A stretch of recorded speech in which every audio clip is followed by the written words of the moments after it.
Hello, everyone. Welcome to your class for July 14th, ENG4U Summer School. So, uh, before we begin, let me talk about a few things that have been coming up in the course. First of all, feedback, right? So, I hope you have all been checking your feedback on the website, right? You should be going into the assignments tab and doing that every time I announce that something is come back. Let me just show you how to do. So you go to this assignments tab, right clicking right over there, right, and you'll see all of your grades here out of 20, out of 10.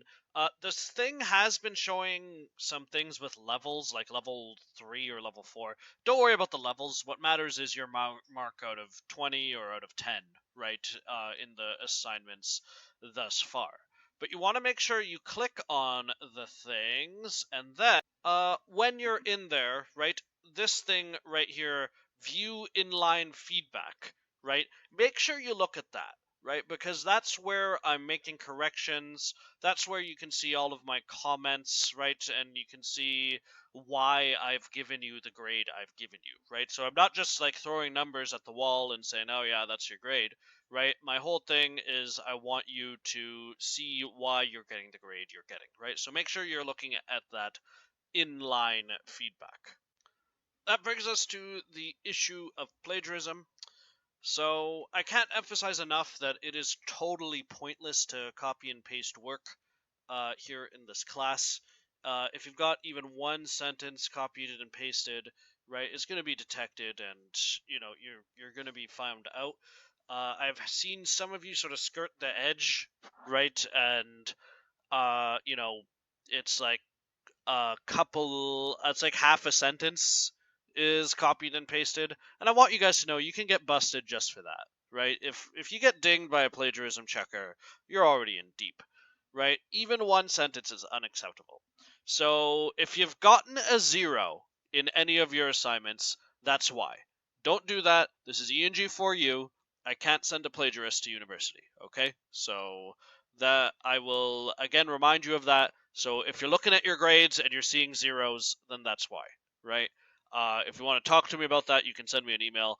Please don't come to the Q&A sessions talking about that, because that's not the appropriate venue. Send me an email and you can try to explain yourself, right? But I do consider plagiarism to be cheating, and if you do that, then zero city. So on that subject, we're going to talk a little bit about MLA format here, because you're going to have a very small assignment today to go along with Gravel.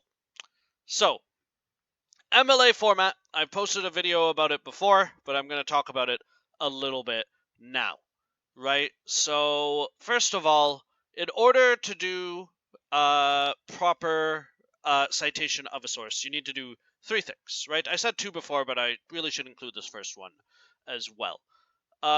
So the first thing you need to do is you need to put the information in your own words, or you need to quote it, right? Normally, you only quote primary sources, for example, the text of a story you're writing about, and you paraphrase secondary sources, right? So an article about the issue you're writing about, or something like that. So let me give an example.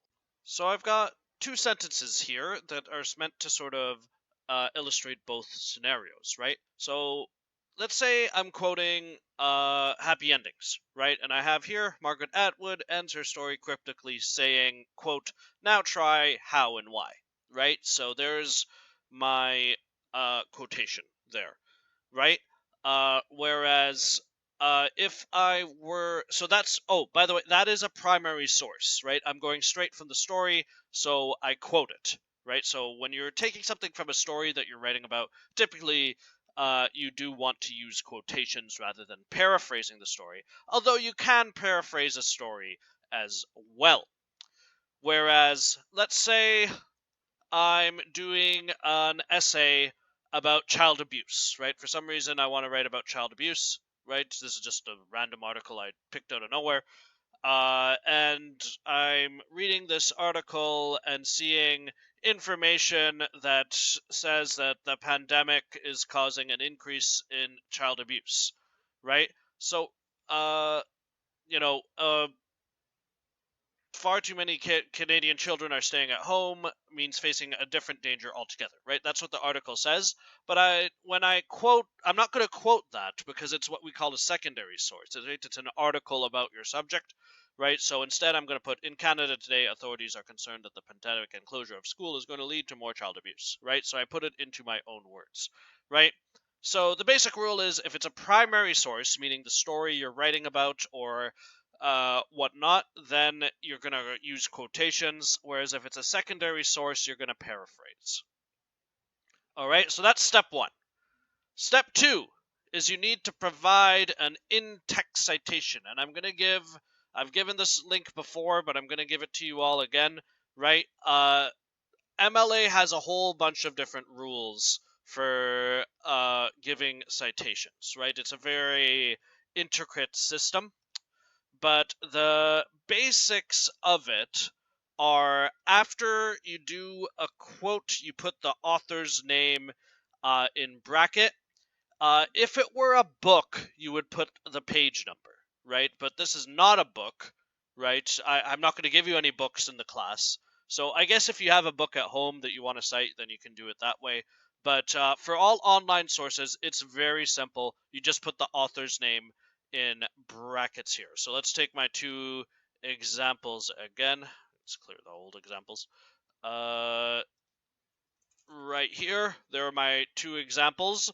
And so I'm just going to change this to the author. So, just I'm going to talk about that in a moment. In brackets after my quote, I just put the name Atwood, and then there you go. I've cited. And for this article that I cited earlier, right, it's written by Haynes and Jones. So I'm going to put Haynes and Jones after the information I cited. Oh, and the citation should go. Is it before the period or after? It should go before the period, right? At least when you're not quoting, right? When you're doing a secondary source, it's when you're quoting, it should be like this, like I have up here. So, citations are meant to have credit in the text, right? So you need to have these little things in brackets after you quote or after you paraphrase an article, right? So you have to put the author's name in brackets, right? And that's pretty simple, right? And then the third thing you need to do is works cited, right? Which is the thing that goes at the end of your essay, right? So this is done on a separate page at the end of your essay, right? And uh, there's another link which I will post on the website when I post this, showing the rules of how you're supposed to do works cited, right? So, if it's a book, there's rules for that over here. If it's an electronic source, there's rules for that over here, right? So all of these rules are laid out online, and I can tell you guys there's no excuse for not knowing them, right? Don't say to your university professor, oh, well, the teacher didn't tell me how to cite a, article from this kind of website in summer school. Don't tell them that, because what I am giving you here is Al Purdue, which has all of the resources. So if you cite something, then you're supposed to be able to, of course, do it properly, right? So what I would do, if there's one thing you do in this class, is bookmark this page so that you can check later on. Nevertheless, the way it's supposed to go is this. So I'm going to just list this, and then I'm going to give you a cheat to make it nice and easy, right? It goes author, title of container, right, where a container is the bigger book it is in, right? So if you have a small article that's part of a larger book, right, so you put the title of the larger book there. Other contributors, translators or editors, version, edition number, volume and or number, publisher, publication date, locations, pages, paragraphs, URL or DOI, second container's title, other contributors, version, number, publisher, publication date, location, date of access if applicable, right? So you're supposed to have all that information. And you might be thinking to yourself right now, oh God, how am I going to do that? So the way you do that can be quite simple because there are lots of tools online, right? And I've mentioned this before, but I'll mention it again. This website, this is another one you should bookmark, easybib.com, right? Where you go to create citation, website, and I can very easily take the URL from that page I was just looking at, throw it in, right? Bing, bing, bing. And then I hit cite, right? And I hit continue. It says it's got its author, it's got the publisher. Yep, that looks good. So then I get complete citation, and again, it'll ask me to watch a video. But that will take care of it for me. And then once it's finished processing, it will have your citation right there, and you just hit copy bibliography citation, and you throw it in at the end of your essay, and you are done. So, oh, and make sure it's all formatted and everything. Yep, it's all good. So that makes your life a whole lot easier, right? EasyBib. There are a couple of other websites like that as well, so make sure you check them out. Now, that brings us to your assignment for the day, right? Which is posted in assignments. And this one is, it should hopefully take you about 5 or 10 minutes, right? Maybe even less, because this is meant to be an easy one. So, what I've done is I put an article up, right? Hey, cat, quiet.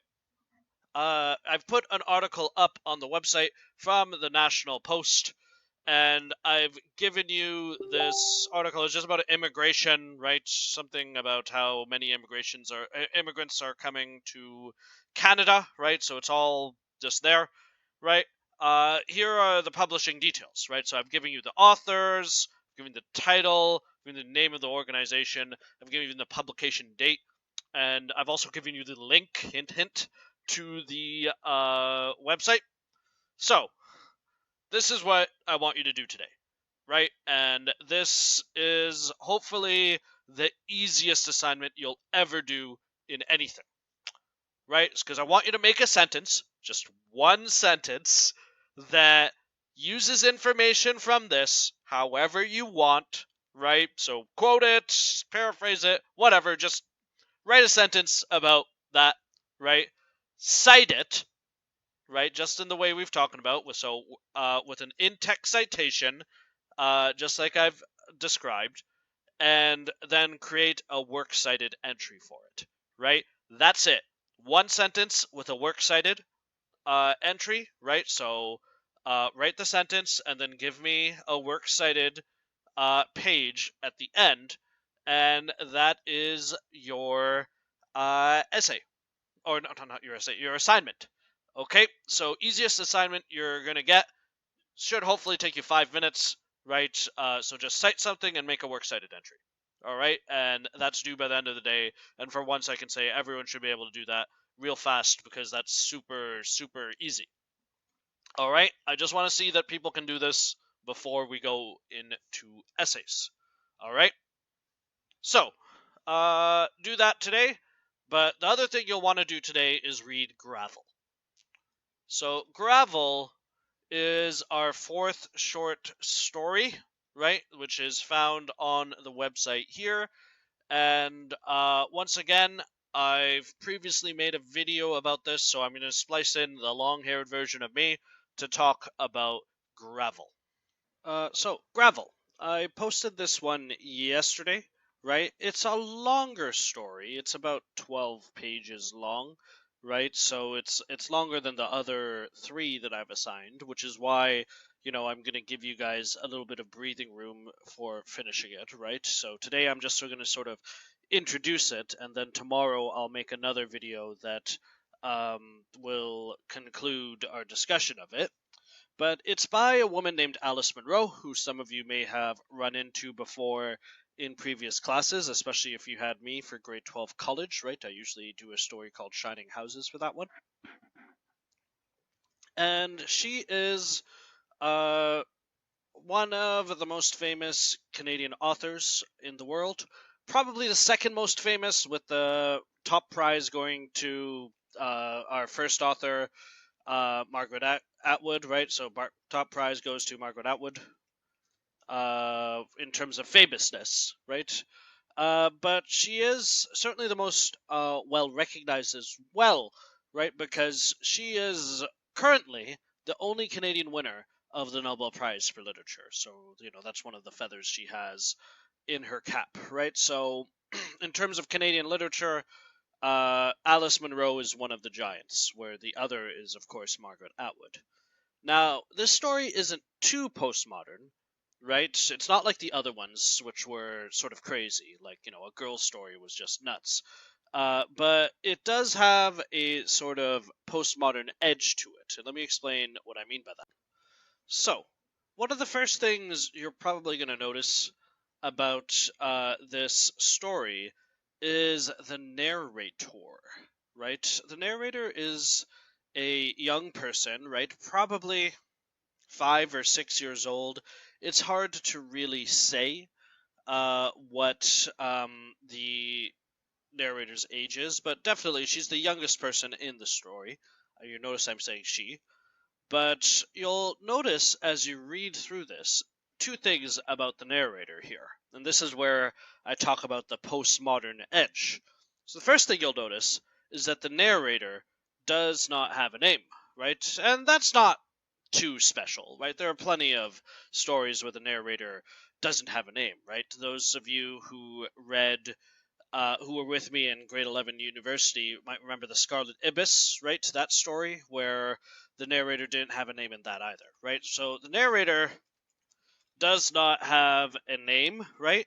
But what you'll notice as you go along is that the narrator also does not have a defined gender, right? I don't mean, hear me out when I say that.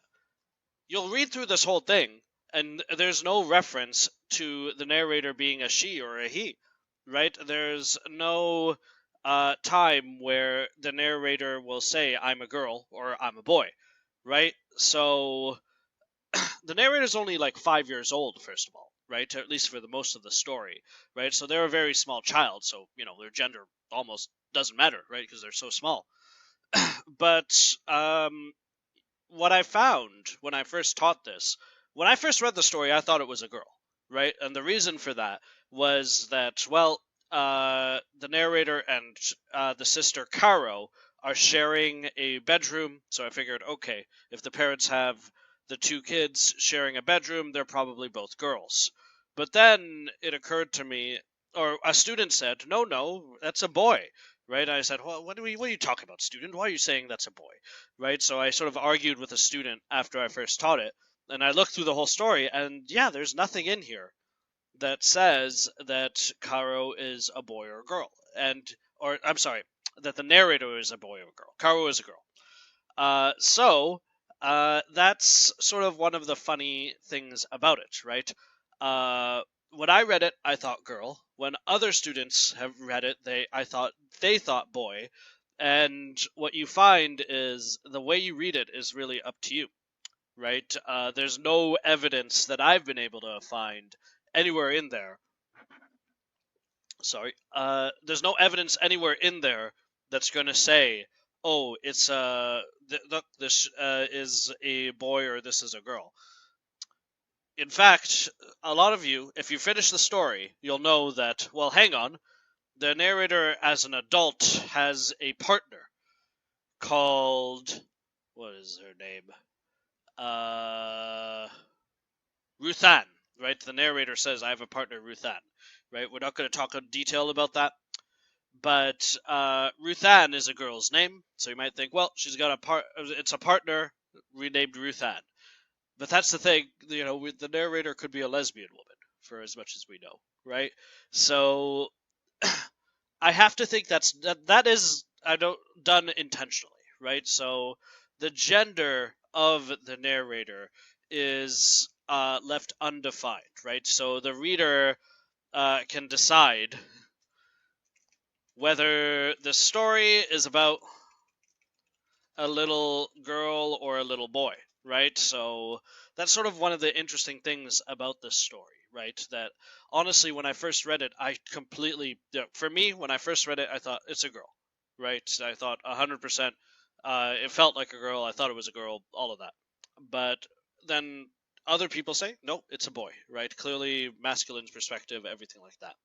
But that's the thing. The postmodern edge to the story is that it's got this little quirk. Anyway, let's talk about the actual story. So, before we get to the content, actually, I should mention, just as I referred to, you're going to write an essay about this story, right? This story in particular, not the ones last week, right? But this one in particular, right? I've decided, we don't have time for a documentary, so it's going to be good to write an essay on this particular topic, because this story, first of all, is very rich. There's a lot to say about it, and it also sort of combines some of the ideas that we've been talking about in class. So that's what you should look ahead to. And the reason I want to do that with this particular story is that this story really does blend together a lot of the ideas that we've been talking about in class. Let's start with the feminism idea that we spoke of before. Sorry, I just need some tea. So, let's take a look at just the beginning of the story, and we'll get a sense of what I'm talking about here. So it begins. First page.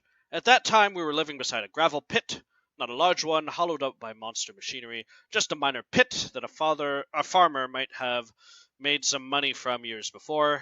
In fact, the pit was shallow enough to lead you to think there might have been some other intention for it. Foundations for a house, maybe, that never made it any further.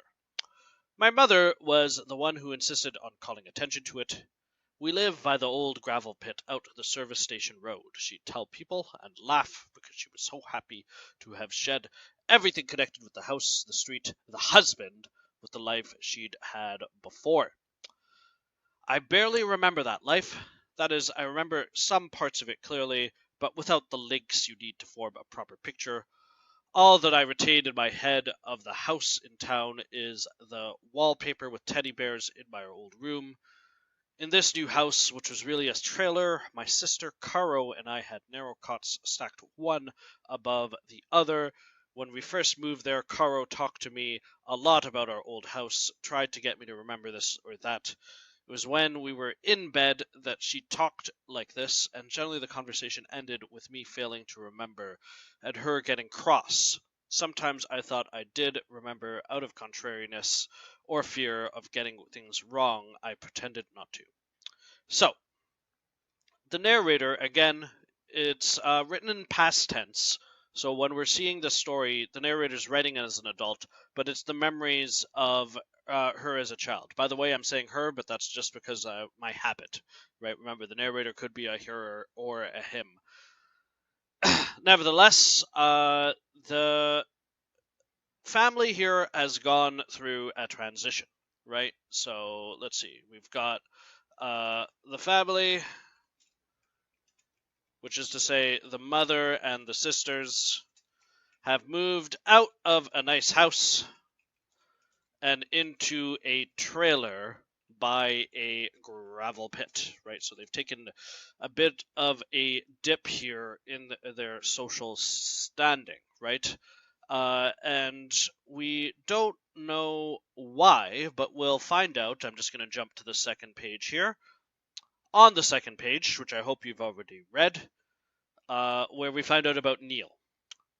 It says here, the paragraph right here. Neil was an actor in town. There was a professional summer theater, a new thing at the time, which some people were enthusiastic about and others worried about, fearing that it would bring in riffraff. My mother and father had been among those in favor, my mother more actively so, because she had more time. My father was an insurance agent and traveled a lot. My mother had got busy with various fundraising schemes for the theater and donated her services as an usher. She was good looking and young enough to be mistaken for an actress. She'd begun to like dressed like an actress too, in shawls and long skirts and dangling necklaces. She'd left her hair wild and stopped wearing makeup. Of course, I had not understood or even particularly noticed these changes at the time. My mother was my mother, but no doubt Caro had, and my father. Though from all I know of his nature and his feelings for my mother, I think he may have been proud to see how good she looked in these liberating styles, and how well she fit in with the theater people. When he spoke about this time later on, he said he had always approved of the arts. I can imagine now how embarrassed my mother would have been, cringing and laughing to cover up her cringing, if he'd made this declaration in front of her theater friends. So, just to summarize there, Mom got involved with this theater here, and she starts to dress differently and everything like that. And then, well, let me just get to the point here. Well, then came a development that could have been foreseen, and probably was, but not by my father. I don't know if it happened to any of the other volunteers. I do know, though, I don't remember it, uh, that my father repped and for a whole day followed my mother around the house, not letting her out of his sight and refusing to believe her. And instead of telling him anything to make him feel better, she told him something that made him feel worse. She told him that the baby was Neil's. So, the reason that they're out of the nice house and into the gravel pit is the mother had an affair with an actor named Neil, right? She got pregnant with his child and now has moved herself and her daughters to the trailer where Neil lives, right? Sorry. So, that gives us an interesting scenario right there. So, there are two ways of looking at this scenario. The first is, well, you've got the mother here who's exercising her agency, right? She's doing what she thinks is best for her to be happy, right? Her old husband was an insurance agent. He was rarely home, right? And she wasn't very excited by him. And, well, this new guy is an actor and everything like that, so she likes him a lot more, so she's going with him. But Neil, of course, as you may know if you read the story, is a bit of a bum. He lives in a trailer, he has no money, and the mother left a lot of wealth behind to live in a trailer. And it's not just her that's going to live in this trailer, it's also her daughters, right? So, whether she made the right decision here or not is something that, well, I will leave to you guys to discuss. That's going to be one of your potential essay topics, actually.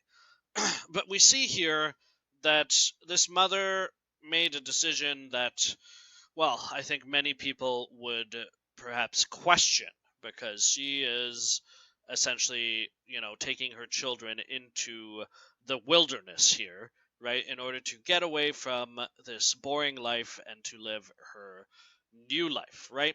So, it's a very fascinating story, right? And Alice Munro is a magnificent author. So, you guys, I imagine, are going to be taken in by this thing and think, oh, wow, what happens next? So, I will be giving you guys this time to just read the story for now, right? Because I don't want to talk too much about what's going to happen and the ending and everything like that. The main thing is that we've got these two kids who have been sent out into the wilderness, right, to live by this gravel pit, right? Oh, by the way, a gravel pit.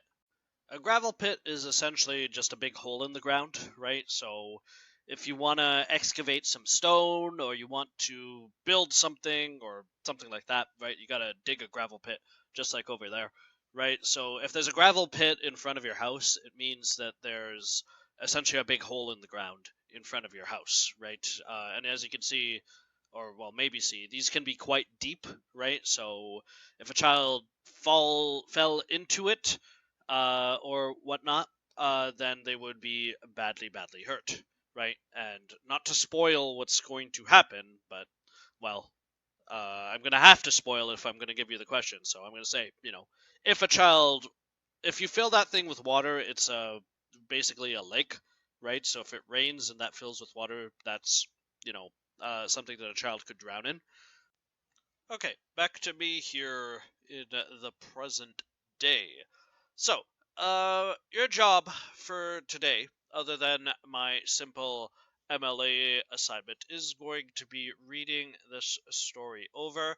And I'm not going to spoil what happens at the end. I'll be posting another video discussing the full story tomorrow. But for now, I just want you guys to read this thing, get your ideas going for it, and of course, you can come to the question and answer session today in order to discuss it in some detail, or indeed if you need to ask me questions about MLA.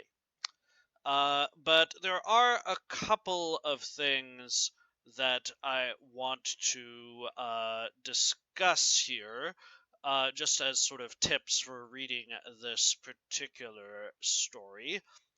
The first thing that I want to mention is this guy Neil, right?